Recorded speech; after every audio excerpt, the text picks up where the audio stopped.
Bonjour à tous. Aujourd'hui, je veux proposer un code international pour les adresses web. OK? Je vais vous donner un exemple ici. Regardez l'adresse web que j'ai écrite. Bon.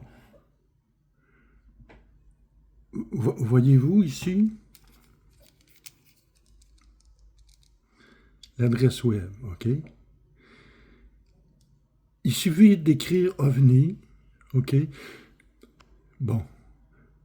Puis la date. La date présumée d'observation. OK? Le 1 ici, là, c'est parce que si je suis le seul témoin, donc il n'y a pas de problème. Ici, j'écris le 1, puis. Mais maintenant, si vous autres, vous écrivez votre date, OK, de votre observation, vous écrivez un, peut-être que l'adresse va être prise. Alors, il suffit d'en écrire un autre. Mais vous pouvez vous faire assister aussi par le mode IA de Google. Fait que lui, il va vous donner le bon numéro. S'il y en a plusieurs observations, OK? Bon, dans une autre langue, c'est pas nécessaire d'écrire revenir, vous l'écrivez vous pouvez écrire UFO ou en anglais aussi, la date ici, là, est écrite différemment. Le mois va avant le jour.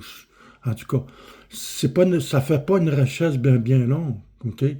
Donc, vous pouvez vous faire assister par l'IA aussi pour faire une recherche. OK? Si vous voulez savoir s'il y a d'autres témoins, OK?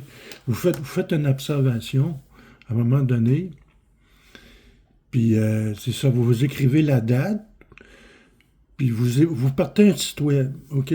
Si vous n'avez pas d'ordinateur ni de cellulaire, vous pouvez demander à MUFON Québec ou à d'autres organismes de vous faire un site web, OK? Puis comme ça, on pourrait facilement voir s'il y a d'autres témoins.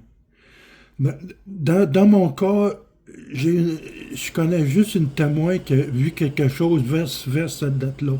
C'est vers le 10 septembre. C'est Bob de BTLV, l'animateur. OK? Il a parlé de Dennis Bishop en Angleterre. C'était pas la même observation, mais c'était un ovni quand même. Puis ça démontre que vers cette période-là, on pouvait observer des choses étranges. Okay? Je vais écrire l'adresse de mon site web en description. Merci de votre attention, votre intérêt.